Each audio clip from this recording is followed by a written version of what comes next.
YouTube శ్రోతలకు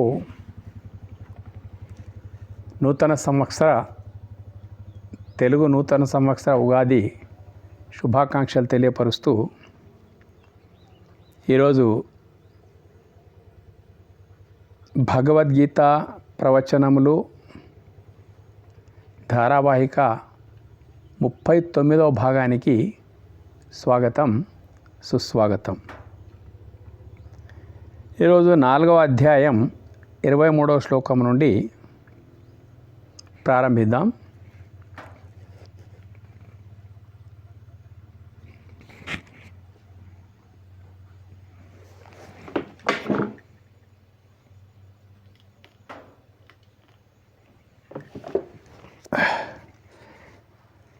గతసంగస్య ముక్తస్య జ్ఞానావస్థితచేతసః యజ్ఞాయాచరతః కర్మ సమగ్రం ప్రవిలీయతే.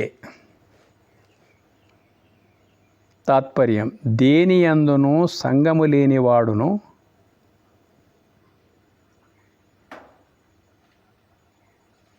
విముక్తుడును ఆత్మజ్ఞానమందే మనస్సు నిలకడ కలవాడును భగవత్ప్రీత్యర్థము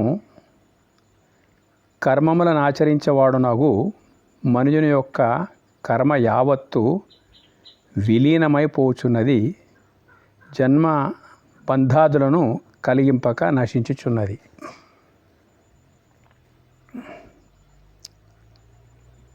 దేని అందు సంగము లేనివాడు.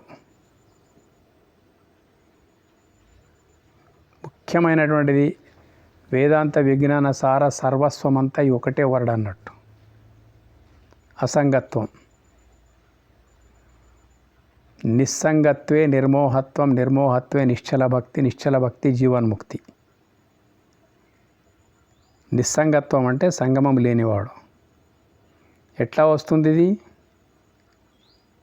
సత్సంగత్వే నిస్సంగత్వం. సత్సంగం అంటే ఏమిటి? సత్ అంటే సత్యవస్తువైనటువంటి ఆత్మ, పరమాత్మ. సంగము అంటే దానితోని సంగమించడం. ఆత్మజ్ఞానముతో మనసు సంగమించడం. సంగమముకు అర్థం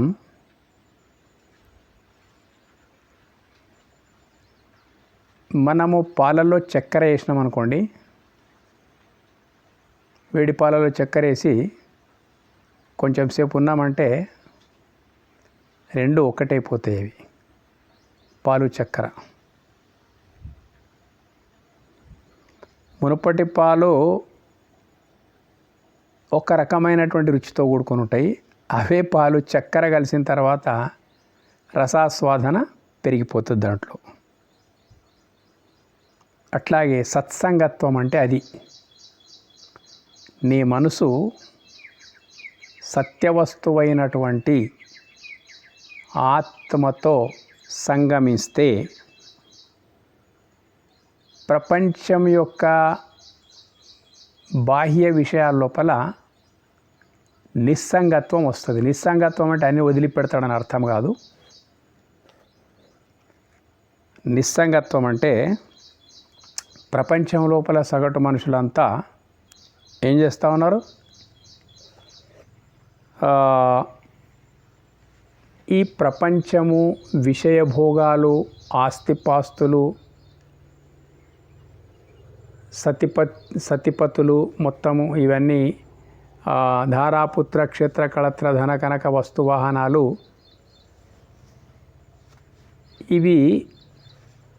ఇవి లేకపోతే ఏమీ లాభం లేదు. ఇవే జీవిత సర్వస్వం అనుకుంటాడు. అంటే విషయ సాంగత్యం అంటారు దీనికి. ఇవి జ్ఞానికైనా అవసరమే, అజ్ఞానికైనా అవసరమే. జ్ఞానికి ఇవి కూడా కావాలి, అజ్ఞానికి ఇవి మాత్రమే కావాలి. విషయ సంగమం అంటే ఇవి మాత్రమే కావాలి. ఇంతకంటే గొప్పనైన ఆధ్యాత్మికం ఉన్న ఇవి మాత్రమే కావాలి. జ్ఞానికి ఇవి కూడా కావాలి, అజ్ఞానికి ఇవి మాత్రమే కావాలి. ఇవి కూడా కావాలని ధర్మబద్ధంగా దేహయాత్రకు సంబంధించినటువంటి వాటితోని కొనసాగడము, మిగతా ఏమున్నా కానీ అవి అయిందా కాదు అనేటువంటి భావం లేకపోవడమే అసంగత్వం. ఇప్పుడు విముక్తుడును, కోరికనే బంధము, కోరికను జయించడం, లేకుండా ఉండడం కాదు, కోరికను జయించడమే మోక్షం. కోరిక బంధం అంటే ఆ కోరికనే నా జీవిత సర్వస్వం, ఆ కోరిక నెరవేరకపోతే నేను బ్రతికేందుకు అనేటువంటి విషయం ఏదైతుందో ఇది బంధకారణం అన్నట్టు. విముక్తుడు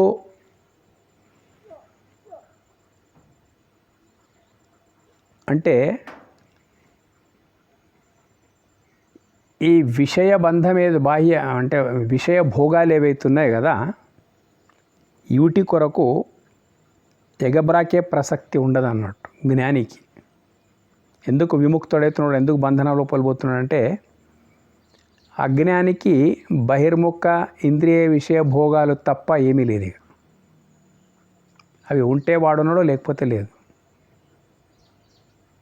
ఇక్కడ విముక్తుడనేటువంటి వాడు ఎందుకు దేని చింత పెట్టుకోడు, గత శ్లోకాల లోపలంతా చెప్పినాం మనం అవన్నీ. శరీరముకు ప్రయత్నం చేసే ఒక లక్షణం ఉన్నది, దేహయాత్ర కొరకు ప్రయత్నం చేసే ఒక లక్షణం ఉన్న శరీరంకు. కాబట్టి ఆ ప్రకృతి, ఆ ఇంద్రియాలు అవన్నీ ఆ ప్రయత్నం లోపలే ఉంటాయి. తర్వాత ప్రారాబ్ధం ఒకటి ఉంటుంది. పురుష ప్రయత్నము ప్రారాబ్ధం రెండు రెక్కలు అన్నట్టు, ఒక పక్షి రెండు రెక్కలు ఎట్లుంటాయి అట్లా. అయితే ఇక్కడ ఈ ప్రారాబ్ధము పురుష ప్రయత్నము రెండు మనిషి జీవితాన్ని కొనసాగిస్తూ ఉంటాయి. ప్రారాబ్ధము వదలనిది, పురుష ప్రయత్నము చేయకుండా ఉండలేము మనం. ఈ రెండు ఉన్నప్పుడు ఏమొస్తున్నదో అదే ప్రసాదం. ఈ భావన ఉన్నటువంటి వాడు విముక్తుడే. ఇది అయిందాక కాదు అనడమే బంధము. అయితే ఏమీ, కాకపోతే ఏమీ, అయ్యేది అవుతుంది, కాంది కాదు అనుకోవడమే విముక్త దశ. ఎప్పుడు సాధ్యమవుతుంది? ఆత్మజ్ఞానమందే మనస్సు నిలకడ కలవాడును. చాలా ముఖ్యమైనటువంటి లైన్ ఇది. ఆత్మజ్ఞానమందే మనస్సు నిలకడ కలవాడును. మనకున్నది ఏం జ్ఞానం ఇప్పుడు? దేహ జ్ఞానం. దేహమును దాటి అవతల ఆలోచించే ప్రసక్తే లేకుండా పోయింది మనకు. దేహ జ్ఞానం, నేనంటే దేహం. విచిత్రం ఉంది ఇక్కడ. నేనంటే దేహము అనుకుంటున్నటువంటి వాడు ఒక పరిస్థితి లోపల దేహము నేను కాదు, మనిషి యొక్క వాస్తవమైనటువంటి స్థితి దేహము కాదు అని కూడా, దేహమే నేను అనుకుంటున్నటువంటి వాడు కూడా ఒకసారి ఆలోచన లోపల పడిపోతాడు అన్నట్టు. ఏంటి? దేహం ఉంది కదా, ఆ వ్యక్తి లేడు కదా. మరణ సందర్భాలకు మనం పోయినప్పుడు విచిత్రం ఏమిటంటే, నిన్నటి వరకు ఆ వ్యక్తిని వర్ణించినటువంటి వ్యక్తి, లేదా నిన్నటి వరకు ఆ వ్యక్తిని ద్వేషించినటువంటి వ్యక్తి, ఈరోజు అతడి మరణ వార్త విన్న తర్వాత ఏమైపోతుంది? అయ్యో బాగుండే, మూర్ఖుడుండే, సజ్జనుడుండే, లేదా దుర్మార్గుడు ఉండే పాస్ట్ టెన్స్ ఉన్నాడు అని నిన్న అన్నాడు. మరణ వార్త విన్న 10 నిమిషాలకు అక్కడ పోయిన తర్వాత ఉండే అంటున్నాడు అన్నట్టు. నిన్న ఉన్నాడు అన్నావు, ఇప్పుడు ఉండే అంటున్నావు. ఉన్నడుకు ఉండేకు మధ్యలో ఉన్నదేమిటి?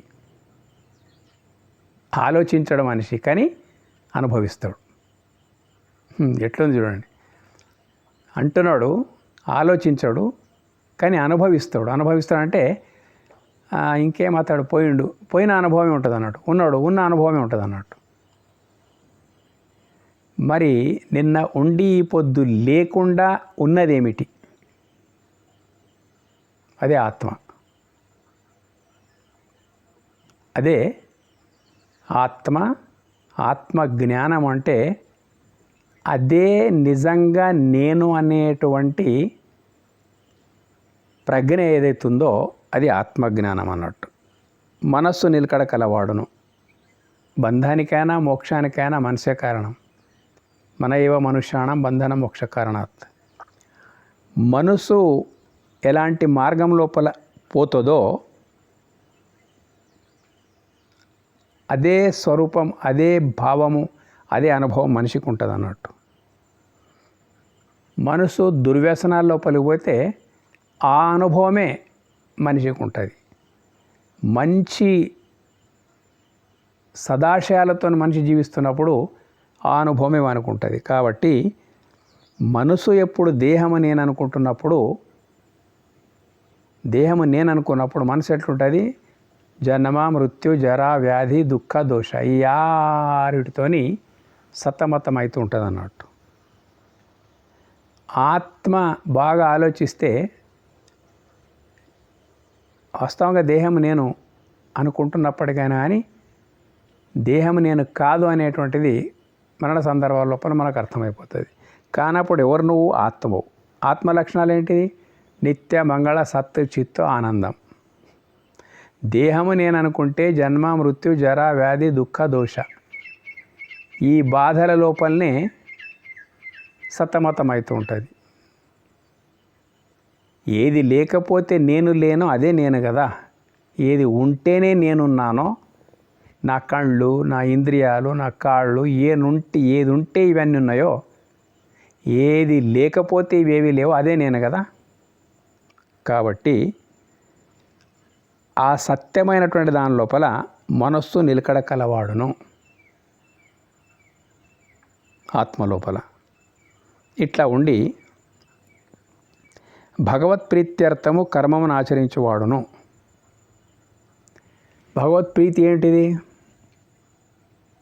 సజ్జనుడిగా బతకాలి, పరోపకార పరాయణతతో ఉండాలి, భక్తి భావాన్ని పెంపొందించాలి. భగవంతుని ప్రీతికరమైనటువంటి ఇవే అన్నట్టు. లోక కళ్యాణం కొరకు పనులు చేయాలి. ఇవే భగవత్ప్రీత్యర్థం అంటే భగవత్ప్రీతికరమైనటువంటి పనులు. మానవ సేవయే మాధవ సేవ అన్నారు. ధర్మాన్ని నిలపాలి, ధర్మాన్ని వ్యాపింపజేయాలి. ఇది భగవత్ప్రీతికరమైనటువంటి కర్మలు అన్నట్టు. ధర్మబద్ధమైన అర్థకామాలతో ఉంటూ ఆ ధర్మాన్ని ప్రపంచానికి ప్రచారం చేయడము, ధర్మం లోపల సమాజాన్ని నిలపడమే భగవత్ప్రీతికరమైనటువంటి కర్మ. అటువంటి దాని లోపలనే ఆచరించువాడు అక్కడే ఉంటాడు అన్నట్టు. సాంగత్యమును బట్టి మనిషి ప్రవర్తన ఉంటుంది అన్నట్టు. వ్యాపారమే సర్వస్వం అనుకున్నటువంటి వాని మనసంతా వ్యాపారమయమే ఉంటుంది. ఉద్యోగమే సర్వస్వం అనుకునేటువంటి వానికి ఉద్యోగమయమే మనసు ఉంటుంది. తర్వాత వ్యవసాయమే జీవిత సర్వస్వం అనుకునేటువంటి వానికి వ్యవసాయమయమే ఉంటుంది మనసు.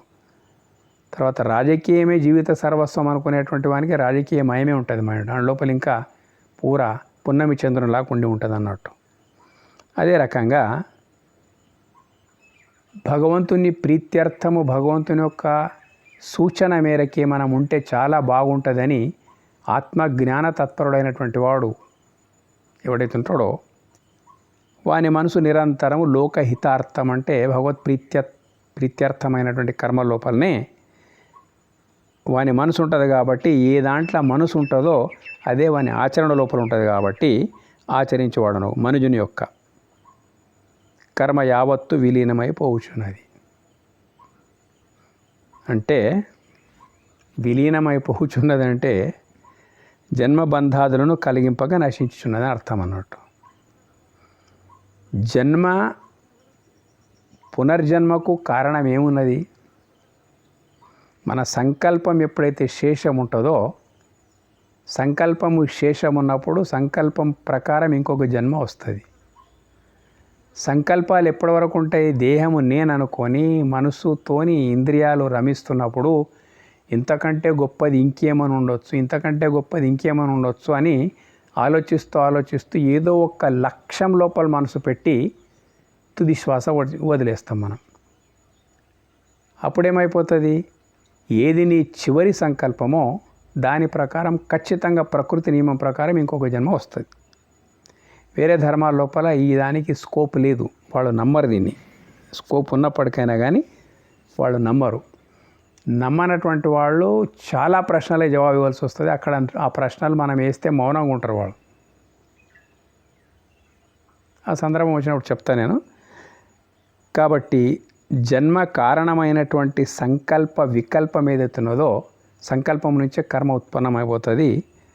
యావత్తు విలీనమైపోతున్నది, టోటల్ విలీనమైపోతున్నదంటే జన్మ కారణం కాకుండా నీ మనసు పరమాత్మలో విలీనమైనప్పుడు సంకల్పం అనేటువంటిది రహితమైపోతుంది. ఎందుకు రహితమైపోతుంది?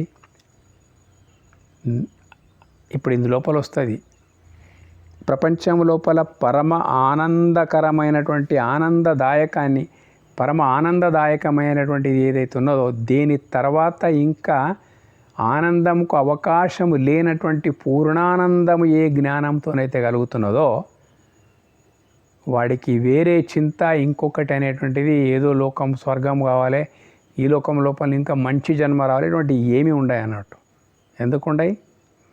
నది ఉరుక్కులు పరుగులంతా సముద్రాభిముఖం అయ్యేంత వరకే.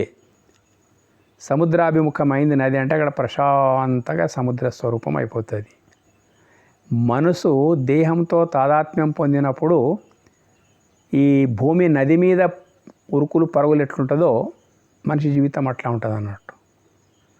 మనిషి ఎప్పుడు ఆత్మసాక్షాత్కారం అయిపోయిన తర్వాత పరమాత్మతో ఎప్పుడైతే సమరసం అయిపోతుందో అప్పుడు నది సముద్రం కలిసినట్టు అయిపోతుంది. కాబట్టి అక్కడ ఎలాంటి ఏమి కూడా ఉండదు. నదీ వేగమంతా సముద్రంలో లీనమైపోయినట్టు, నదీ జలమంతా సముద్రంలో లీనమైపోయినట్టు పరమాత్మ సాక్షాత్కారం అయినటువంటి మనసు పరమాత్మలో విలీనమైపోతున్నది. కాబట్టి తుది శ్వాస లోపల సంకల్ప వికల్పాలే ఉండయి. అర్థం చేసుకోండి మీరు బాగా. जो मनुष्य जिस वस्तु का तीव्र वेग से चिंतन करता है वो तुरंत उसी को प्राप्त होता है, ये भृंगी कीड़े के समान అని ఒక సామెత అన్నాడు. జీవితమంతా మనిషి దేని గురించి తీవ్రంగా ఆలోచిస్తూ ఉంటాడో ఖచ్చితంగా తుది శ్వాస లోపల నిఠారుగా ప్రత్యక్షంగా నిలబడతానట సంకల్పం. కాబట్టి ఇంకో జన్మ అలాంటిది వస్తుంది. ఇవన్నీ ఇట్లా నడుస్తూ ఉన్నాయి అన్నట్టు. ఎప్పుడైతే పరమానందం ఏమిటిదో, ఆత్మానందం ఏమిటో దైవానుగ్రహం గురుకృప ద్వారా ఈ జన్మలు తెలుసుకున్న తర్వాత ఇంకా వాడి కొరకు ఎక్కడ పొందవలసింది పొందదగింది ఏమీ ఉండదు అన్నట్టు. సర్వముఖల విధం బ్రహ్మ అన్నప్పుడు వీడు అందులోపలనే లీనమైపోతున్నాడు. వీడు అందులోపల లీనమైపోయినప్పుడు ఇంకా పొందేదేమిటి, పొందబడేది ఏమిటిది ఉన్నది అది ఒక్కటి అయినప్పుడు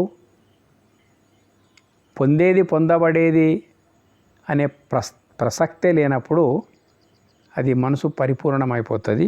అటువంటప్పుడు జన్మబంధాదులు ఇంకా కలిగింపవని అర్థం అన్నట్టు. ఇందులోపల వస్తున్నది ఇప్పుడు చాలా ముఖ్యమైన శ్లోకం. ఇంకో ఇది 24వ శ్లోకం. బ్రహ్మార్పణం బ్రహ్మహవిర్ బ్రహ్మాగ్నౌ బ్రహ్మణాహుతం బ్రహ్మైవ తేన గంతవ్యం బ్రహ్మకర్మ సమాధినా. వేదాంత విజ్ఞాన సార సర్వస్వం మనసు అనేది ఇట్లా తయారు కావాలని ఈ సూచన ఉన్నదన్నట్టు. యజ్ఞమందలి హోమ సాధనలు ఒక యజ్ఞం మీద వేసి చెప్తా ఉన్నాడు ఇక్కడ. భగవత్ప్రీత్యర్థం మనము భగవంతుని మెప్పిదం కొరకు యజ్ఞం చేస్తూ ఉన్నాం కదా. యజ్ఞం చేస్తున్నప్పుడు యజ్ఞమందలి హోమ సాధనములు, హోమ ద్రవ్యములు, హోమాగ్ని, హోమము చేయువాడు, హోమము చేయబడినది అన్నియును బ్రహ్మస్వరూపము లేని ఏకాగ్ర భావముతో ఆ యజ్ఞాది కర్మలను చేయు మనుజుడు బ్రహ్మమనే పొందగలడు. ఏకమేవ అద్వితీయం బ్రహ్మ సర్వముఖలు విధం బ్రహ్మ అనే 2 మాటలు ఈ శ్లోకం లోపల ఇమిడి ఉన్నాయన్నట్టు. సర్వముఖలు విధం బ్రహ్మ, సర్వము అన్నాడు ఇక్కడ. సర్వము అంటే జీవ జగత్తులు సర్వమైపోయినాయి. ఈ జీవ జగత్తులతోనే మన యొక్క ఆటపాట అంతా ఉన్నదన్నట్టు. జీవుడు జగత్తు లోపల ఇంద్రియ విషయాలు ఉన్నాయి కాబట్టి వాటి లోపల జీవుడు జగత్తు లోపల విహరిస్తూ ఉన్నాడు.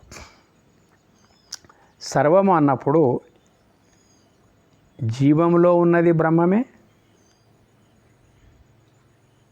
శ్లోకార్థేన ప్రవక్ష్యామి యదుక్తం కోటి గ్రంథభిః అన్నాడు పెద్దలు. శ్లోకార్థేన ప్రవక్ష్యామి యదుక్తం కోటి గ్రంథభిః ఏమంటున్నాడు ఇక్కడ? సగం శ్లోకం లోపలనే కోటి గ్రంథాల యొక్క సారాంశం నేను నీకు విన్నవిస్తా.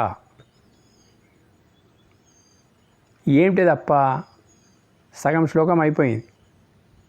శ్లోకార్థేన ప్రవక్ష్యామి యదుక్తం కోటి గ్రంథభిః 4 పాదాల లోపల 2 పాదాలు అయిపోయినాయి. నేను సగం శ్లోకం లోపలనే కోటి గ్రంథాల సారం చెప్తానంటున్నారు అన్నట్టు. ఇక మిగిలింది 2 పాదాలు సగం శ్లోకం. బ్రహ్మ సత్యం జగన్మిథ్య జీవో బ్రహ్మైవ నాపరః. ఏది జగత్తు కనిపిస్తున్నదో జగత్తును జగత్తుగా చూసేటువంటి దృష్టి మిథ్య. ఎందుకు మిథ్య? జగద్రూపములో ఉన్నటువంటిది కూడా బ్రహ్మ పదార్థమే, జీవరూపంలో ఉన్నది కూడా బ్రహ్మ పదార్థమే.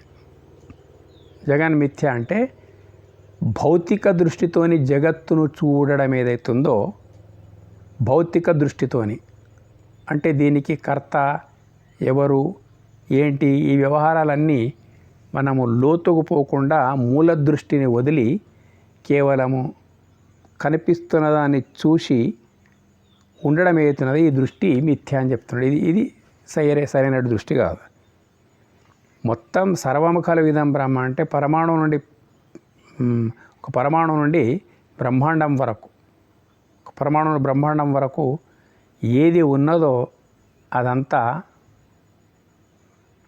దివ్యమైనటువంటిదే.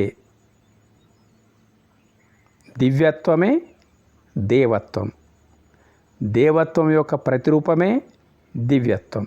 కాబట్టి పిపీలికాది బ్రహ్మ పర్యంతము చీమను చీమగా చూస్తే భౌతిక దృష్టి, చీమలో ఉండేటువంటి ఒక దివ్యత్వం ఎట్లా పారుతూ ఉంది, ఎట్లా అది సన్నగా ఉండేటువంటిది ఎట్లా పారుతూ ఉంది, ఎక్కడికి పోతూ ఉన్నది, దాంట్లో చైతన్యం ఏమిటిది, ఈ రకంగా నువ్వు చూసినావనుకో అది దివ్య దృష్టి. పిపీలికాది బ్రహ్మ పర్యంతం అన్నాడు అంటే సన్నని చీమ దగ్గర నుండి బ్రహ్మాండం వరకు ప్రతిదీ దివ్యమైనటువంటిదే, ప్రతిదీ దివ్యమైనటువంటిదే. స్థూల దృష్టితో చూస్తే ఏ ఆలోచన మనం చేయకుండా చూస్తూ ఉన్నాం. స్థూల దృష్టితో చూస్తే ఏ ఆలోచన చేయడం లేదు మనం. సూక్ష్మ దృష్టితోని కనుక మనం చూస్తే, కొంచెం జ్ఞానాన్ని అప్లై చేసి వివేక దృష్టితో కనుక చూస్తే ఏది అంతు దొరకదు మనకు. అన్నిట్లోపల దివ్యత్వమే ఉన్నది. దేవుని యొక్క వ్యక్త రూపమే దివ్యత్వం, అవ్యక్త పరమాత్ముని యొక్క వ్యక్త రూపమే దివ్యత్వం. ఆ దివ్యత్వం యొక్క ప్రతిరూపమే ఈ జగత్తు. కాబట్టి ఇట్లా చూస్తే సత్యమైన దృష్టి. ఇట్లా చూడకుండా భౌతికంగా దేనికి దానికి పరిమితం చేసి దాని మూలము ఆమూలాగ్రం ఏమున్నదో తెలుసుకోకుండా మనం చూస్తే అది భౌతిక దృష్టి, అది మిథ్య. మిథ్యా దృష్టి అన్నాడు, జగత్తును మిథ్య అనలేదు. నీవు చూసే దృష్టి మిథ్య. జగత్తును జగత్తుగా చూస్తున్నావు, జగత్తును దివ్యత్వంగా చూడడం లేదు. కాబట్టి దివ్యత్వంగా చూడు, అట్లా చూడకపోతే నీ చూపు మిథ్య అని అర్థం అన్నట్టు. దీనివి చాలా దుమారాలు జరిగాయి. జగత్తు లేనిది ఎట్లయితే అరే ఎవడన్నాడు లేనిదని. నీవు చూసే విధంగా లేనిది, అది ఉన్న విధంగా నువ్వు చూడు. అది బ్రహ్మ సత్యం జగన్మిథ్య. జీవో బ్రహ్మైవ నాపరః. ఇక నీ సంగతి వచ్చేసింది. నేను ఒక జీవుడను. ఇది ఏంటిది? జీవో బ్రహ్మైవ నాపరః. చాలాసార్లు చెప్పినాం. దేహము నుంచి ఆ పరతత్వమే దేహము నుండి అభివ్యక్తమవుతున్నది కాబట్టి జీవం అన్నారు దీనికి. ఆ ఆ పరతత్వమే, ఆ పరమాత్మనే, ఆ పరమాత్మ చైతన్యమే దేహం అనే ఉపాధి ద్వారా వ్యక్తమైపోతున్నది. కాబట్టి దేహం ద్వారా వ్యక్తమవుతున్నందుకు దీనికి జీవం అనే సాంకేతిక పదం తప్ప మరొకటి కాదు. చాలాసార్లు చెప్పినాము. వెలుగుతున్నటువంటి లైట్ విద్యుత్తు కారణంగా బల్బు వెలుగుతూ ఉన్నది. వెలుతురు రూపం లోపల విద్యుత్తే కనిపిస్తున్నది. వెలుతురు లోపల కనిపించేది విద్యుత్తే. మరి విద్యుత్తు ఏ తీగల నుంచి ప్రవహిస్తున్నదో అక్కడ వెలుతురు లేదు, అక్కడ అది మనం చూడలేం. అట్లాగే పరమాత్ముని యొక్క స్వరూపము మనకు ఈ ఉపాధి నుండి, ఈ దేహం నుంచి వ్యక్తమవుతున్నటువంటి చైతన్యం ఏదైతున్నదో దానికి జీవం అని పేరు పెట్టి, జీవో బ్రహ్మైవ నాపరహ. నాయన, దేనికి జీవం అనుకుంటున్నావో దేహం ద్వారా వ్యక్తమవుతున్నందుకు ఒక సాంకేతిక పదం తప్ప అది కూడా బ్రహ్మ చైతన్యమే. ఇది సర్వం ఖలు ఇదం బ్రహ్మ. అయితే దీన్ని ఎట్లా చెప్తున్నాడు ఈ శ్లోకం లోపలంటే, ఒక యజ్ఞాన్ని తీసుకున్నాడు. ఇక్కడ యజ్ఞాన్ని తీసుకొని, యజ్ఞం మనకు అనుభవం లోపలన్నటువంటిది. యజ్ఞం ఎందుకు కొరకు చేస్తున్నాం? మనము భగవంతుని కొరకు చేస్తున్నాము, భగవత్ ప్రీతికరం కొరకు చేస్తున్నాము, భగవంతుడు సంతృప్తి చెందడం చేస్తున్నాము, మనం దైవిక కార్యం చేస్తున్నాం అనేటువంటి ఒక భావన మనకు ఉంటున్నది అన్నట్టు. అందుకే ఆ భావాన్ని కేంద్ర బిందువు చేసుకొని చెప్తున్నాడు అన్నట్టు. యజ్ఞమనందలి హోమ సాధనములు ఎన్నో ఉంటాయి అన్నట్టు. యజ్ఞం చేయాలంటే ఆవిడ చుట్టుముట్టు ఉండేటువంటి అన్ని హోమ సాధనములు. నెయ్యి పాత్రలు ఉంటాయి, వాటిలో వేసేటువంటి సువ్వాలు అంటారు అవి ఉంటాయి, సమిధలు ఉంటాయి, ఘృతం నెయ్యి ఉంటుంది, హోమ సాధనములు ఇవన్నీ. ఔషధులు ఉంటాయి, హోమ ద్రవ్యములు, అందులో వేసేటువంటి సుగంధమైనటువంటి పదార్థాలు ఉంటాయి, ఆహార పదార్థాలు ఉంటాయి, మంచి గంధం చెక్కలు అలాంటి ఇవన్నీ ఉంటాయి అన్నట్టు. హోమ ద్రవ్యములు అంటే దాంట్లో వేసేటువంటి సామగ్రి అంటాం మనం. మొత్తం మీద హోమ సాధనములు, హోమ ద్రవ్యములు రెండైపోయినా. హోమ అగ్ని ప్రజ్వలన జరుగుతుంది, అప్పుడే హోమం తయారైపోతుంది. తర్వాత హోమము చేయువాడు, యజమానులు ఉంటారు, యజ్ఞ బ్రహ్మ ఉంటాడు, వీళ్ళందరూ కూడా చేసేటువంటి వాడు. హోమము చేయబడినది, ఏ హోమం చేసినాం మనము? అగ్నిహోత్రం నుండి అశ్వమేధం వరకు ఉండేటువంటి అనేకమైనటువంటి యజ్ఞాలు ఉన్నాయి కదా. ఏ యజ్ఞం చేయబడింది మన ద్వారా అదొక ఉంటుంది అన్నట్టు. మొత్తం మీద శ్రీరాముని కొరకు దశరథ పుత్రకామేష్ త్యాగం చేసి చేయబడినటువంటి యజ్ఞం అది అన్నట్టు. ఆ తర్వాత రాజసూయాగం ధర్మరాజు చేసిండు. ఏం చేయబడ్డదంటే ఆ యజ్ఞం చేయబడింది. చూడండి, యజ్ఞమనందలి హోమ సాధనములు, పరికరాలు ఉంటాయి అనేక రకాల. హోమ ద్రవ్యములు, సుగంధ ద్రవ్యాలు ఉంటాయి. తర్వాత సామగ్రి ఉంటుంది, రకరకాల ఔషధి ప్రధానమైనటువంటి సామగ్రి ఉంటుంది, హోమ ద్రవ్యములు అంటారు వాటికి. హోమ అగ్ని ప్రజ్వలన, అది కూడా అగ్నిమీళే పురోహితం అన్నట్టు అగ్ని, హోమ హోమం చేయువాడు, చేయించువాడు, చేసేవానికి యజ్ఞ బ్రహ్మ అంటారు. చేయిస్తున్నటువంటి వాడు యజమానులు ఊకుంటే వాడు యజ్ఞం యజమానులు అంటారు. ఏం సంకల్పంతో ఏ యజ్ఞం చేసినావు మొత్తం మీద హోమం చేయబడినది. నువ్వు చేసింది అశ్వమేధమా, రాజసూయమా, నిత్యాగ్నిహోత్రమా, తర్వాత ఇటువంటి అన్ని చిన్న చిన్న యజ్ఞాల నుంచి పెద్ద పెద్ద యజ్ఞాల వరకు ఏ సంకల్పం నుంచి నువ్వు ఏది కావాలనుకుంటే వేదం లోపల ఏవం బహువిధ యజ్ఞాన్ని ముంగట వస్తాయి. రకరకాల ఏ యజ్ఞం చేస్తా అంటే దాని విధి విధానాల ప్రకారంగా అవి కొనసాగుతూ ఉంటాయి. చేయబడినది అన్నీ కూడా బ్రహ్మస్వరూపములే.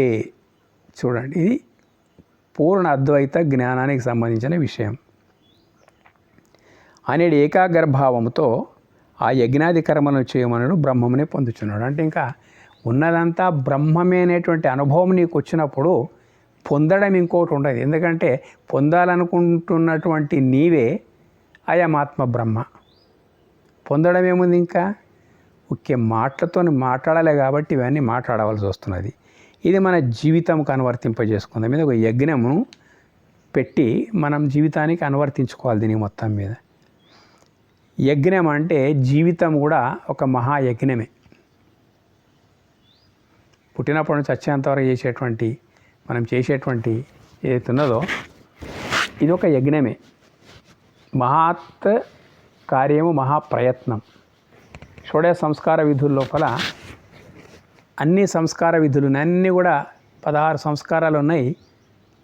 అన్నీ కూడా వేదోక్తంగానే జరుగుతూ ఉంటాయి. కాబట్టి జీవితమే ఒక మహాయజ్ఞం అనుకుందాం మనము. హోమ సాధనములు అంటే మన జీవితానికి అవసరమైనటువంటి ఏవేవి అవసరం ఉన్నాయో అన్నీ కూడా మనకు ఉండడానికి నివాసం కావాలి, తినడానికి తిండి కావాలి, కట్టుకోవడానికి బట్ట కావాలి, తర్వాత సతిపత్తులు అన్నీ మనం బ్రతకటందు కొరకు ఆహారానికి సంబంధించిన ఎన్నో ఉన్నాయి. సాధనములు అంటే విద్య కొరకు పాఠశాలలు ఇవన్నీ మనిషి పుట్టి నుంచి వచ్చేంత వరకు సరి అయిన బ్రతుకు కొరకు ఎన్నో సాధనాలు అవసరం ఉన్నాయి. అనారోగ్యం వచ్చిందంటే ఔషధం కావాలి. ఇవన్నీ జీవిత సాధనాలు అన్నట్టు. ఎన్ని ఉంటాయి సాధనాలంటే ఎవరికి వారు అర్థం చేసుకోవాలి. అనారోగ్యం వచ్చినప్పుడు ఔషధమే సాధనము, ఆకలి అయినప్పుడు అన్నమే సాధనము, తర్వాత దాహం వేసినప్పుడు నీరే సాధనము, బ్రతికేటందు కొరకు గాలి అది సాధనము. ఇవన్నీ సాధనాలు అన్నట్టు. మనం శీతోష్ణాల నుంచి కాపాడబడాలంటే వస్త్రాలు సాధనము. ఇట్లా బ్రతుకుకు ఎన్ని సాధనాలు ఉన్నాయో అవన్నీ మొత్తం అనుకునాలి. యజ్ఞం అంటే ఒక బ్రతుకు, సాధనములు అంటే బ్రతుకుకు దేహయాత్రకు కావాల్సిన అన్ని సాధనాలు ఏవైతున్నాయి కదా అనుకోక దగ్గర.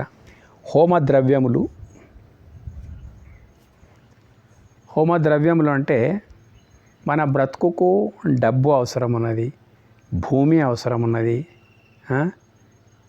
ధనము భూమి ఇటువంటి అన్నీ మనం బ్రతకటందు కొరకు చాలా ఏవైతున్నాయో ఇవన్నీ కూడా ద్రవ్యాల కిందకే లెక్క వస్తుంది.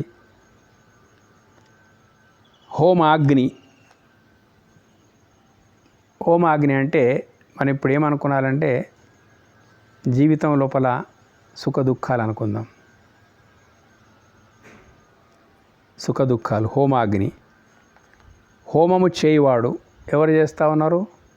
సద్గురువులైనటువంటి వాళ్ళు మనకు ఎక్కడ మనం పయనించాలనేటువంటి విషయం. ఇప్పుడు చూడు, ఒక హోమమే నడిచింది, జ్ఞాన యజ్ఞమే నడిచింది కృష్ణార్జునుల మధ్య లోపల. భగవద్గీతోపదేశం చేసే టైం లోపల జ్ఞాన యజ్ఞమే నడిచింది. ఆ జ్ఞాన యజ్ఞం ఏదైతుందో ఎట్లా నడిచింది? హోమము చేయవాడు ఎవరు చేసిండ్రు అక్కడ? హోమం ఎవరు చేసిండ్రు? సద్గురువు అయినటువంటి శ్రీకృష్ణుడు చేసినట్టు హోమం. ఏం హోమము? జ్ఞానయజ్ఞం జరిగింది. అక్కడ నిలబడ్డ దగ్గరనే జ్ఞానయజ్ఞం జరిగింది. చేసినటువంటి వాడు శ్రీకృష్ణుడు, యజ్ఞ బ్రహ్మ అన్నట్టు మొత్తం మీద సద్గురువు. అదే రకంగా హోమం చేయబడినది ఏంటి తప్ప అక్కడ చేయబడిన హోమం అంటే బ్రహ్మజ్ఞానము, మహాజ్ఞానం ఏదైతుందో ఆత్మజ్ఞానమే, గురుజ్ఞానమే అక్కడ నుంచి వెలువడ్డది అన్నట్టు. ఇవి అన్నీ కూడా బ్రహ్మస్వరూపంలే. నీ జీవితం అనే యజ్ఞంకు కావలసిన ప్రతీదీ ఎవరి స్థాయిని బట్టి వాళ్ళంతా మొత్తం మీద ఎవరెవరి పరిస్థితులు ఎట్లా ఉంటే అట్లా జీవితం లోపల పుట్టినప్పటి నుంచి తను చాలించేంత వరకు ఏదైతే జరుగుతూ ఉంటుందో ఒక యజ్ఞమే జీవితము. యజ్ఞం లోపల ఇంతవరకు వర్ణించిన అన్నీ ఒక్కొక్కరికి ఒక్కొక్క రకంగా అవన్నీ ఉంటాయి అన్నట్టు. మొత్తం మీద ఎవరి స్థాయిని బట్టి అవన్నీ వాళ్ళకు ఉంటాయి. అన్నీ కూడా బ్రహ్మస్వరూపంలే అనేది ఏకాగ్ర భావంతో. వాస్తవంగా సర్వము ఖలు విదం బ్రహ్మ అన్నప్పుడు ఇవన్నీ వచ్చేసాయి. అన్నీ కూడా గీతను ఉపదేశించిన కృష్ణుడు పరబ్రహ్మమే, విన్నటువంటి వాడు కూడా పరబ్రహ్మ స్వరూపమే, జ్ఞానము కూడా బ్రహ్మస్వరూపమే, కాలము కూడా బ్రహ్మస్వరూపమే, సర్వము ఖలు విదం బ్రహ్మ.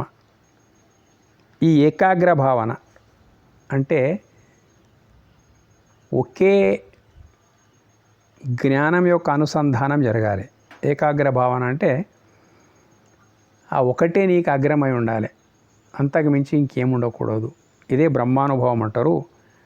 ఆ యజ్ఞాది కర్మలను చేయు మనుజుడు బ్రహ్మముని పొందగలడు. సర్వము ఖలు విధం బ్రహ్మ అనే అనుభవము విప్పి ఇక్కడ చెప్పబడ్డది. సర్వము ఖలు విధం బ్రహ్మ అనేటువంటి అనుభవం మనకు కలిగినప్పుడు యజ్ఞాది కర్మలను చేయు మనుజుడు బ్రహ్మమునే పొందగలడు. పొందగలడేంటిది? ఎవడు వాడు ఉండి పొందేటందు కొరకు? నాలో ఉన్నది నీవే అయినప్పుడు నేనెవరిని ప్రశ్నించుకోవాలి మనం. చెప్తా ఉన్న తత్వజ్ఞానం తత్వం అసి అన్నప్పుడు పొందేవాడు ఒకడు ఉన్నాడా? పొందేవాని లోపల ఉన్నది బ్రహ్మమే, బ్రహ్మము బ్రహ్మమే అయినప్పుడు పొందడం ఏమిటిది? పొందింపబడడం ఏమిటిది? ఇది అద్వైత అపరోక్ష అనుభూతి అంటే బ్రహ్మ సాయుధ్యం అని దీనికి అంటారు అన్నట్టు. ఇది పూర్ణమైనటువంటి అద్వైతానికి సంబంధించినటువంటి అద్వైతామృత వర్షిణీమైన భగవద్గీత అన్నది కదా, ఇది ఆ అమృత బిందువులు. ఇలాంటి శ్లోకాలు కొన్ని ఉంటాయి, వీటిని పట్టుకోవాలి మనం. ఇవి అనుభవం లోపల తెచ్చుకోవాలి తప్ప మనము దీనికి ఏం చేయలేము. ఎందుకంటే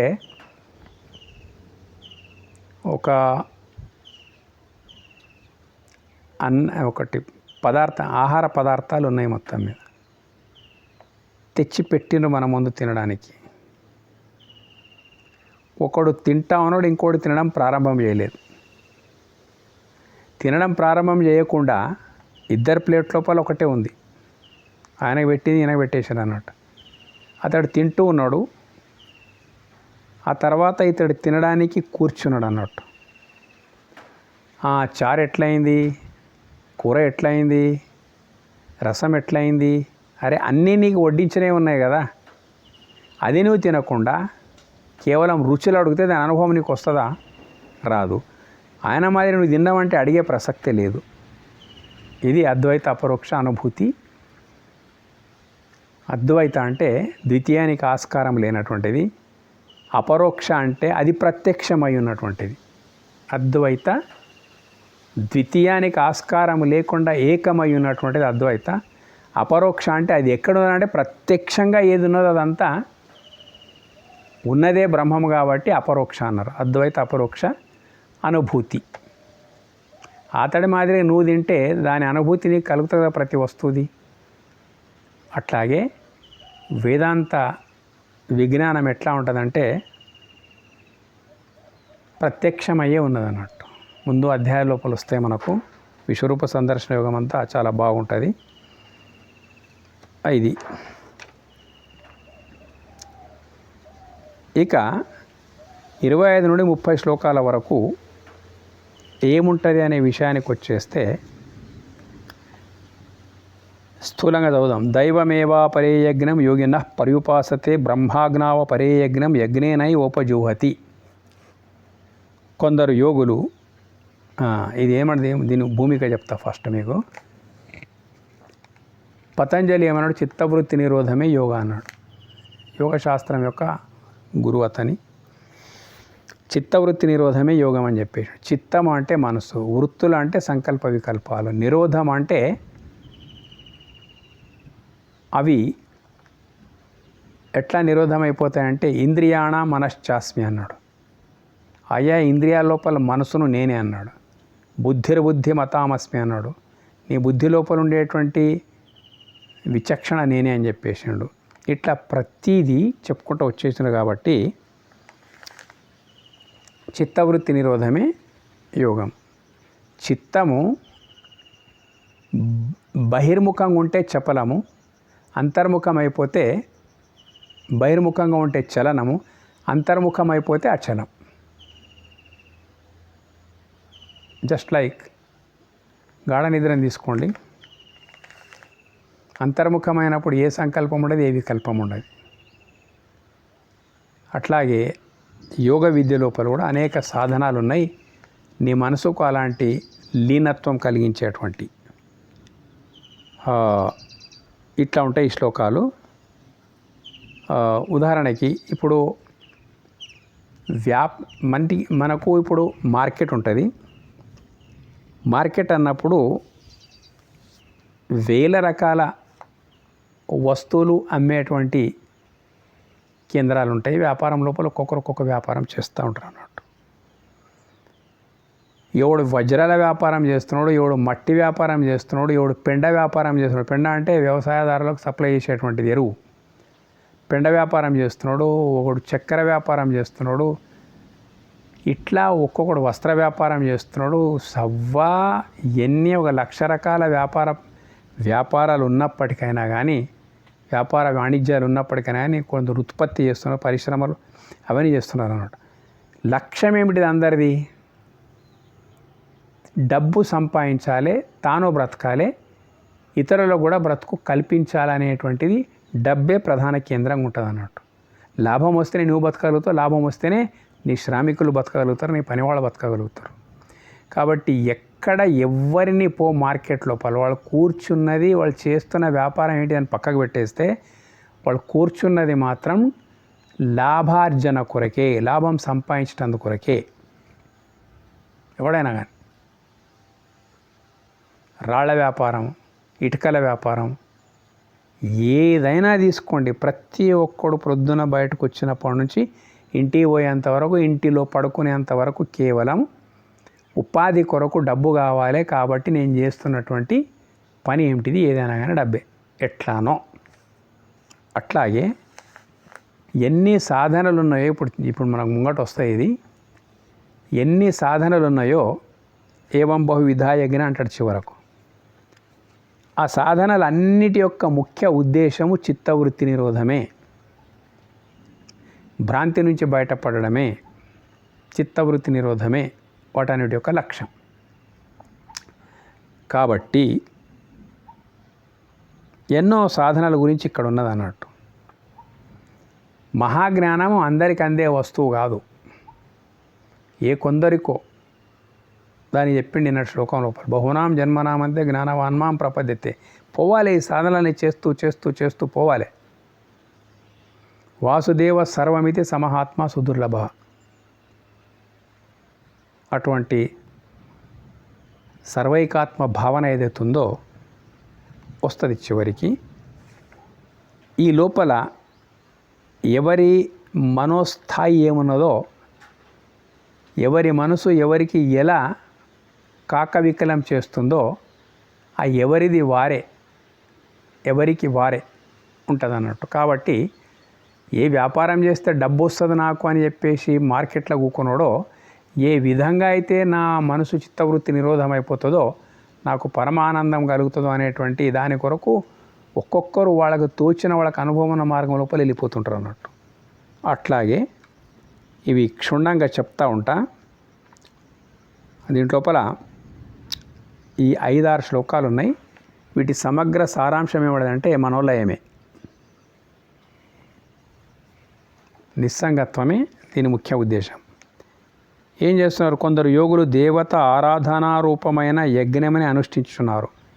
ఇవన్నిటికీ యజ్ఞమే అంటుండే. ఎందుకంటే నీ మనసుకు సంబంధించిన విఘ్నం తొలగించేది ఏదైనా, నీ మనసుకుండే విఘ్నం ఏమిటిదంటే సంకల్పము, వికల్పము, అజ్ఞానము. ఇవన్నీ కూడా విఘ్నాలు అన్నట్టు. ఈ సంకల్ప వికల్పాత్మకమైనటువంటి విఘ్నం తొలగేటందుకు కొరకు చేసే ప్రతి సాధన కూడా యజ్ఞంగా అభివర్ణించబడ్డది. ఇక్కడ యజ్ఞమును అనుష్ఠించున్నారు.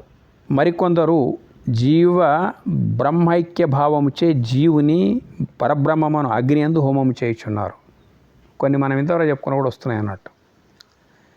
శ్రోత్రాదీని ఇంద్రియాణ్యన్యే సంయమాగ్నిషు జూహతి, శబ్దాదీన్ విషయానన్య ఇంద్రియాగ్నిషు జూహతి. కొందరు పంచ జ్ఞానేంద్రియాలు, పంచ విషయాల నుంచి దూరం వస్తున్నారు అన్నాడు. కొందరు చెవి మొదలగు ఇంద్రియంలో నిగ్రహం అనే అగ్నులందును, జ్ఞానం అనేటువంటి పంచ జ్ఞానేంద్రియాలను పంచ విషయాల నుంచి దూరం ఉంచి నిగ్రహం అనేటువంటి అది కూడా ఒక అగ్ని అని ఎందుకు అంటున్నారంటే నీ సంకల్పాన్ని కాల్చివేయగలుగుతుంది, నీ అజ్ఞానాన్ని అది నీకు నీ అడ్డొస్తున్నటువంటి వృత్తులను కాల్చేస్తుంది కాబట్టి అగ్ని అంటున్నాడు. మరికొందరు శబ్దాది విషయంలోనూ ఇంద్రియములనేటి అగ్నులందు హోమము చేయుచున్నారు. శబ్దస్పర్శ రూపరస గంధాదులు ఏవైతే ఉన్నాయి కదా, అవి ఇంద్రియంకు విషయమై ఉన్నాయి అన్నట్టు. త్వక్, చక్షు, శ్రోత్ర, జిహ్వ, గ్రహణ అనేటి ఇంద్రియాలు శబ్దస్పర్శ రూప రస గంధాలు అనేటువంటి వాటి విషయాలు అన్నట్టు. ఏం చేస్తున్నారు? కంటి చూపు కంటిలో లయం చేస్తున్నారు, చెవి యొక్క శబ్దము చెవి లోపలనే లయం అంటే అన్నిటికీ దూరమై ఉంటున్నారు అన్నట్టు. నాలుక లోపలనే లయం చేస్తున్నారు, దానికి రుచులు ఏవి కూడా ఇది చేయకుండా. ఇట్లా పంచ జ్ఞానేంద్రియాలు ఏవైతున్నాయో వీటికి ఉన్న పంచ విషయాలు మళ్ళీ ఇంద్రియానికి అప్పచెప్తున్నారు అన్నట్టు. అంటే అవుట్ నుంచి దూరమై ఉంటున్నారు అని అర్థం అన్నట్టు. హోమం చేయుచున్నారు, సాధన ఇదంతా.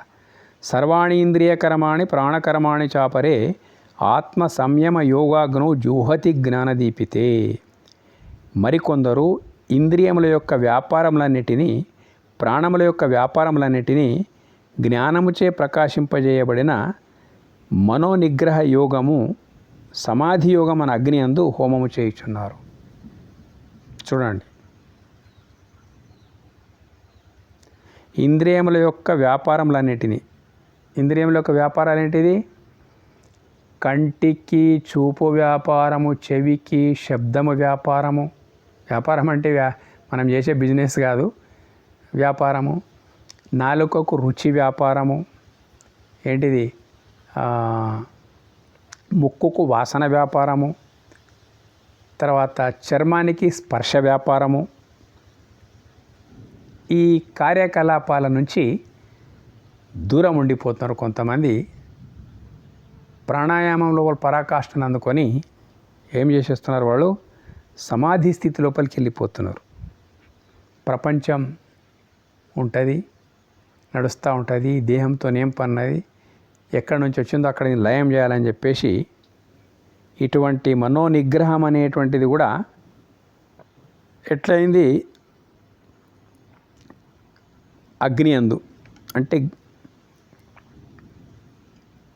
కాల్చేస్తున్నారు. ఇంద్రియం యొక్క విషయాన్ని ఇంద్రియానికి దూరం చేసేస్తున్నారు, అదే కాల్చేయడం అన్నట్టు. మనోనిగ్రహ యోగం అందు అగ్ని అందు హోమం చేయుచున్నారు.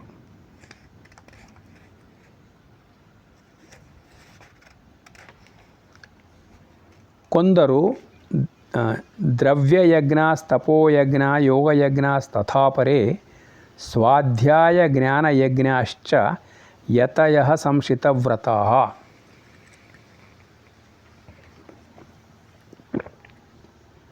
కొందరు ద్రవ్యమును దాన ధర్మాది సద్విషయములందు వినియోగించుటయే యజ్ఞముగా కలవారు. యజ్ఞం పుణ్యం సంపాదించడం ఏదైతుందో, భగవత్ప్రీతికరమైనటువంటి ప్రతి కార్యం కూడా యజ్ఞమే. కాబట్టి ఇక్కడ ఏమవుతున్నది? కొందరు ద్రవ్యమును దాన ధర్మాది సద్విషయములందు వినియోగించుటే. దానాలంటే పాత్రతను పట్టి దానం చేయాలి. ధర్మము నిలిపేటందుకొరకు ప్రయత్నిస్తున్నటువంటి మహాత్ములకు వాళ్ళ జీవితాలు నిలిపి వాళ్ళ ద్వారా ధర్మము వ్యాప్తి చెందేటందుకొరకు కావలసినటువంటి మార్గం లోపల ద్రవ్యాన్ని ఖర్చు పెట్టాలి. యజ్ఞంగా గలవారును. కొందరు తపస్సే యజ్ఞంగా గలవారును. తపస్సు అంటే కూడా ఏదో ఒక లక్ష్యాన్ని కేంద్ర బిందువు చేసుకొని ఆ సాధన కొరకే తప్పించడం. ఈ తప్పు మార్గం లోపల అష్టసిద్ధులకు సంబంధించినటువంటి నవమహాసిద్ధులకు సంబంధించినటువంటి తప్పించడం అన్నట్టు. ఈ లక్ష్యం నెరవేరాలని ఏకాగ్ర మనసుతోని అట్లాగే ఏదో ఒక మంత్రం తీసుకొని లేకపోతే ధ్యానం లోపల తప్పించడం అన్నట్టు. తపస్సే యజ్ఞంగా గలవారు, అది కూడా ఒక యజ్ఞమే. కొందరు యోగమే యజ్ఞంగా గలవారును అయ్యున్నారు. అష్టాంగ యోగం, యమ నియమ ప్రాణాయామ, యమ నియమ ఆసన ప్రాణాయామ ప్రత్యాహార ధారణ ధ్యాన సమాధి ఏదైతున్నది కదా, యోగమే యజ్ఞంగా గలవారును. యోగ సాధన లోపల ఉండిపోయేటువంటి వాడు. వారందరూ ప్రయత్నశీలులను దృఢవ్రతులను కలవారై ఒప్పుచున్నారు. మార్కెట్లో సోమరిపోతు కానటువంటి వాడు ధన సంపాదన కొరకు ఏదో ఒకటి మంచి నిష్ణాతుడయి పని చేయడం అనేటువంటిది ఎట్లయితే ఎవరిని కలిసినా మనం ఏమంటాం, నువ్వేం పని చేస్తున్నావు అని అంటాం అన్నట్టు. అంటే బ్రతుకు కొరకు ఏదో ఒక పని చేయాలి, అయితేనే డబ్బు వస్తుంది, లేకపోతే రాదు. అట్లాగే ముక్తి కొరకు కూడా ఏదో ఒకటి చేస్తూ ఉండాలి. ఇవి అన్నీ కూడా ఇంతవరకు చెప్పిన ఈ మొత్తం శ్లోకాలు ఏవైతున్నాయి కదా, ఇవి అన్నీ కూడా ఎటువంటి అంటే ఏదో ఒక రకంగా నీ మనస్సును నీ మనసు యొక్క చపలత్వాన్ని తొలగించేటందుకు కొరకు పనిచేసేటువంటివి ఉన్నాయన్నట్టు. చిత్తవృత్తికి ఎంతో దోహదపడతాయి. కాబట్టి ఏదైనా కానీ ఏమి చేయకుండా ఉండడం కన్నా ఏమైనా చేయడం ఎంతో శ్రేష్టం. ఎట్లాగో ఆధ్యాత్మిక మార్గం లోపల ఎవరికి తోచిన మార్గం లోపల వాళ్ళు వెళ్ళిపోవాలి. ఎటు తిరిగి ప్రయాణం అనేది కొనసాగాలి. ఇప్పుడు ఇడికెళ్ళి రాజధాని పోయేది మరి ఢిల్లీ పోయేది అనుకోండి, ఒకరు బస్సు లోపలనే ప్రయాణం చేస్తూ ఉంటారు, టూరిస్ట్ బస్సులు అలాంటి వాటిలో. ఇంకొకరు రైలు పైన ప్రయాణం చేస్తూ ఉంటారు, ఇంకొకరు విమానం పైన ప్రయాణం చేస్తూ ఉంటారు, ఇంకా కొందరు సొంత వాహనాల లోపల ప్రయాణం చేస్తూ ఉంటారు. ఇట్లా ఎవరికి ఎట్లా తోస్తే అట్లా పోవడం ఎట్లయితుందో రాజధానికి ఎవరి స్థాయి ప్రకారం వాళ్ళు, అట్లాగే మోక్షధామానికి ఏదో ఒక రకంగా అడుగులు వేస్తూనే ఉండాలి. ఇవన్నీ కూడా అక్కడికి పోయేటువంటి మార్గాలే చెప్తూ ముంగడి ఇంకా చాలా బాగొస్తుంది. వీరందరూ ప్రయత్నశీలు దృఢవ్రతములు కలవారు ఒప్పుచున్నారు.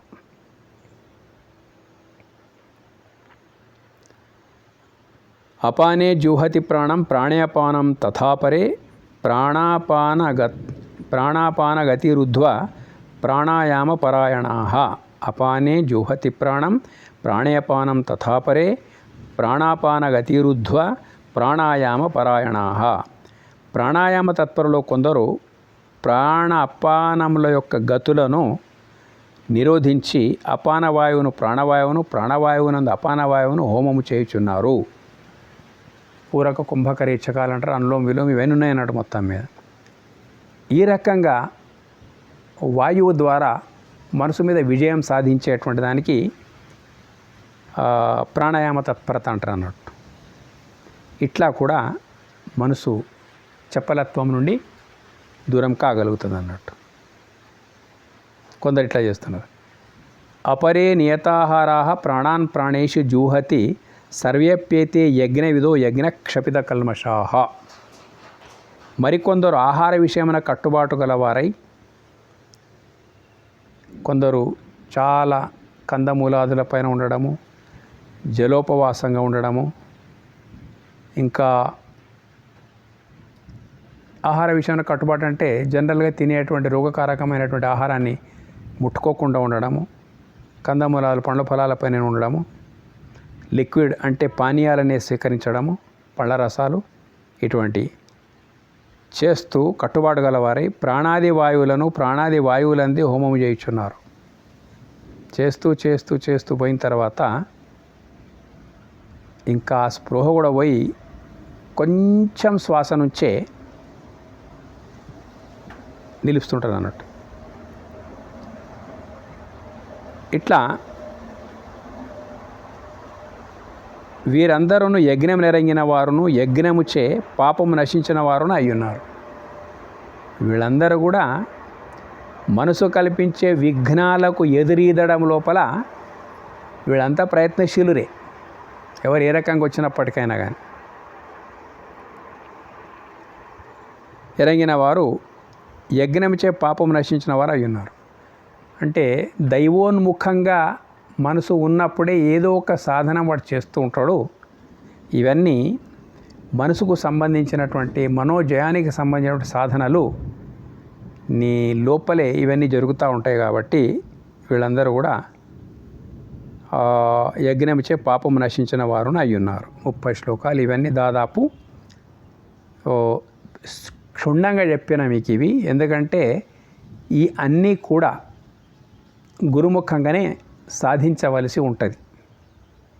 మాది ప్రత్యేకంగా జ్ఞాన మార్గం, అదేంటిదో ముందు వస్తుంది. అదే ఇప్పుడు ఇదే అధ్యాయం లోపల రేపు వస్తుంది మనకు. జ్ఞానం అంటే ఏంటిది, జ్ఞాన మార్గం అంటే ఏంటిది. ఇక ఇటువంటి యోగ మార్గాలు వివిధమైనటువంటి సాధనలు ఉన్నాయి కదా, ఒక్కొక్కరికి ఒక్కొక్క దాంట్లో అభిరుచి ఉంటుంది. వాళ్లకు ఆ దాని లోపల ఎదుగుదల ఉంటుంది. ఇప్పుడు మాకున్నది జ్ఞాన మార్గం. జ్ఞాన మార్గం లోపల అది ఉంటుంది. ఇప్పుడు ఒక యూనివర్సిటీ లోపల ఒక 50 నుంచి 100 వరకు విషయాలు ఉంటాయి. Physics, chemistry, botany, geology, computer science, mechanical engineering, arts, law ఇవన్నీ ఉంటాయన్నట్టు. ఒక 100 సబ్జెక్ట్స్ ఉంటాయన్నట్టు. అయితే ఒక ప్రొఫెసర్ ఏమున్నావప్ప అంటే యూనివర్సిటీ ప్రొఫెసర్ అంటాడు ఆయన. అంటే యూనివర్సిటీలో ఉన్న అన్నీ తెలుసు ఆయనకు, తెలవడానికి వీలు లేదు. ఆయన సబ్జెక్ట్ ఏమిటో ఆయనకే తెలుసు. కాబట్టి ఆయనకు ఆ విషయం లోపలనే అనుభవం ఉంటుంది. మిగతా విషయాలు ఇప్పుడు జనరల్గా సూపర్ స్పెషల్ డాక్టర్స్ ఉంటారు. ఏదో ఒక్క దాంట్లో సూపర్ స్పెషల్ డాక్టర్ అయిందంటే మిగతా అన్నీ గౌణంగా ఉంటాయి ఆయన దగ్గర. ఏ దాంట్లో సూపర్ స్పెషల్ అయ్యిండో అదే ప్రధానంగా ఉంటుంది అన్నట్టు. కాబట్టి ఆయన దేని జోలికి పోడు. మిగతా ఏమైనా ఉన్నప్పుడు సరే ఆ డాక్టర్ దగ్గర పంపించేస్తాడు, జనరల్ ఫిజిషియన్ దగ్గరికి ఎక్కడైనా పంపిస్తాడు. ఆయనకు సంబంధించింది ఉండే అంటే ఆయన మాత్రమే చూస్తాడు. ఇక మిగతా చిన్న చిన్న అన్నీ అవన్నీ ఏవైతే ఉంటాయి కదా, అవన్నీ చూసేవాళ్ళు చూస్తారులే నాకెందుకని ఆయన కాన్సన్ట్రేషన్ దెబ్బ తినిపించుకోకుండా ఉంటాడు అన్నట్టు. ఎందుకంటే అన్నీ అతడికి తెలవాలని ఏం లేదు. కార్డియాలజిస్ట్ ఉండొచ్చు, బ్రెయిన్ స్పెషలిస్ట్ ఉండొచ్చు, తర్వాత కిడ్నీ స్పెషలిస్ట్ ఉండొచ్చు, ఈఎన్టీ స్పెషల్ ఉండొచ్చు. ఆ డాక్టర్స్ అవే చూస్తూ ఉంటారు మిగతా వాటికి. ఎందుకంటే ప్రాక్టీస్ వాళ్ళకు అందులో ఉండదు. ఏది ప్రాక్టీస్ చేస్తే ప్రాక్టీస్ మేక్స్ పర్ఫెక్ట్ అంట. అట్లా ఇప్పటివరకు నేను చెప్పినటువంటి అన్నీ అవి గురుముఖంగా ఆయా ఆసక్తి ఉన్నోళ్ళు వాళ్ళ ద్వారా తెలుసుకోవాల్సిన విషయాలు ఉన్నాయన్నట్టు. ఇక జ్ఞాన మార్గమే భగవద్గీత మొత్తము చివరన వస్తుంది. జ్ఞాన యజ్ఞమే భగవద్గీత అన్నట్టు. అయితే మేము ఎక్కువ మటుకు దాని విషయం లోపలనే ప్రయత్నం చేసినాం. కాబట్టి ఇవి ఆ జ్ఞానం ఎంత గొప్పనైనటువంటిది రేపటి విషయం లోపల వస్తుంది. వీటన్నిటికీ డీటెయిల్గా మేము పోదలంచుకోలేదు. ఎందుకంటే మేము దేంట్లో పోయినామో అదే అందులోపలనే పంపాలని ఎవరైనా అనుకుంటారు. ఆ ఇంట్రెస్ట్ ఉన్నటువంటి వాళ్ళు అదే చూసుకుంటూ ఉంటారు. కాబట్టి చాలా విస్తారంగా ఉంటుంది ఈ జ్ఞానము. ఇంతవరకు చెప్పిన 5 శ్లోకాల జ్ఞానము అన్నీ ఉన్నాయి అందులోపల. రకరకాల సాధనలు ఉన్నాయి. రేపు చాలా అద్భుతమైనటువంటి అంటే రాబోయే ఎపిసోడ్ లోపల జ్ఞానం యొక్క శ్రేష్టత్వం ఏమున్నది అనేటువంటిది మనకు రేపు తెలిసి వస్తుంది అన్నట్టు. అక్కడి వరకు రావాలంటే ఏదో ఒక దాని నుంచి కంప్లీట్ అయ్యే రావాలి కదా మనిషి. ఇప్పుడు ఐఏఎస్ పాస్ కావాలంటే మొట్టమొదలు ఏదో ఒక గ్రాడ్యుయేట్ అయి ఉండాలి. ప్రొఫెషనల్ గ్రాడ్యుయేట్ అయి ఉండాలి. ఆర్ట్స్, కామర్స్, బైపీసీ, ఎంపీ ఏదైనా ఒక డిగ్రీ కంపల్సరీ కావాలి దానికి. అప్పుడే ఐఏఎస్కు కూర్చోగలుగుతాడు. అట్లాగే ఇంతవరకు 5 శ్లోకాల లోపల చెప్పినటువంటి ఏదో ఒక దాని లోపల నిష్ణాతుడైన తర్వాత జ్ఞానానికి పాత్రుడైపోతాడు. ఇది మీకు నచ్చితే సబ్స్క్రైబ్ చేయండి. ధన్యవాదాలు.